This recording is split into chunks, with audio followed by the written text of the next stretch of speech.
I was on Capitol Hill today, and rapper 50 Cent, Curtis Jackson, and attorney Ben Crump were on the Hill. They did an impromptu press conference in front of the Speaker's office. It's June 5, 2024.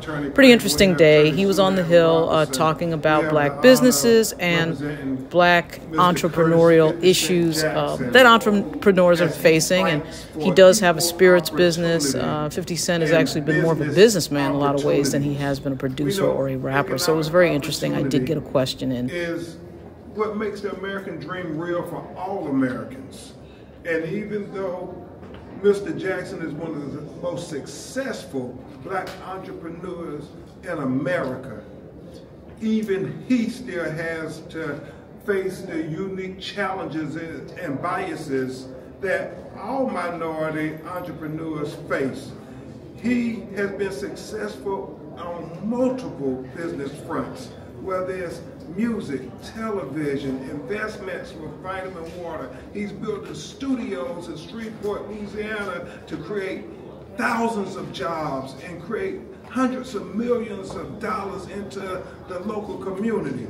But with his Sire Spirits company, where he's the only African American who has 100% ownership in his company, in this luxury spirits industry, this multi-billion-dollar industry, he is facing unique challenges that only people like Mr. Jackson and others have faced when they tried to have a seat at the table. So therefore, I'm going to have Mr. Jackson say just a few words to you about how important it is for black businesses to be able to have economic opportunities equally with everybody else. Just equal opportunity. Nothing. I financed all my companies myself, not utilizing bank money or nothing like that. And I get into situations where I'm up against companies that earn $20 billion a year. So it's certain things where they push you out of market share, they do different things to you that you can't, tie you up in legal situations where you're spending $10 to $15 million in legal fees during a period that they could have resolved these situations. They just allow them to go on because they have the resources. It just slows you down. But he has the power of the purchasers and the power of the people. And I'm so appreciative that Mr. Jackson will use his platform and his resources not only to help his business, but all the other minority-owned businesses have an equal opportunity at economic freedom, which makes the American dream real for everybody. So we will continue to update you as he fights this fight, being a trailblazer to say to the luxury spirits industries, those companies, especially one in particular, that continues to try to deny equal opportunity at business success. We know 50 is going to do it like he's done in television, music, and investments. If anybody is going to knock down those barriers, it's Curtis 50 Cent Jackson. Thank you. I think Mr. Curtis and Mr. Jackson can take 2 or 3 questions from the press. Quick question here for all of you. Why here? Why are you here at the Capitol? The Congressional Black Caucus has the Black Wealth Agenda that deals with those specific issues that are impediments to minority-owned businesses being able to have parity with other companies as they try to have a market share in the industry.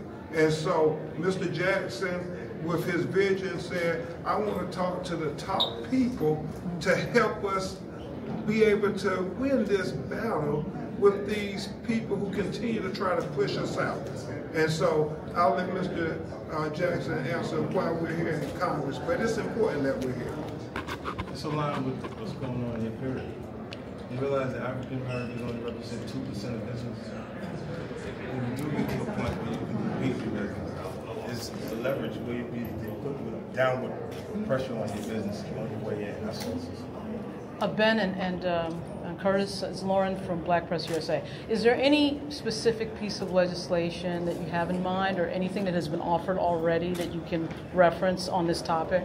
You know, Congresswoman Joyce Beatty referenced the fact that they got rid of the DEI committee within the United States Congress that was helping to have more people at the table. But now we have to return to successful black entrepreneurs like Mr. Jackson to use his wherewithal, because unfortunately that tool has been taken away from us. And so Mr. Jackson is using his platform and the power of the purchasers, the customers who say, we want to support black business, we want to support Mr. Jackson, we want to support his luxury spirits and his, whether it's vodkas or whatever spirits. And so they're sending a message, the culture is sending a message to all these big companies who control the luxury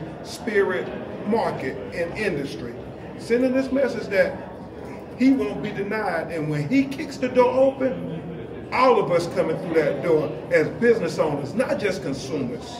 The culture, as Mr. Jackson told me, that drives the industry and the luxury spirits. And so I'll let him speak to that. Okay. Not just luxury spirits, even high-end fashion in all areas. When you see someone from the bottom, when they see them making a music culture, what you see is those things start to change immediately, and it influences people from the environment to want those things also. First thing they do is rent a vehicle to convey lifestyle, the music video. And cut and the car goes back, but if the artist has success, he's buying one of those vehicles. It leaves the people around him aspiring to that lifestyle.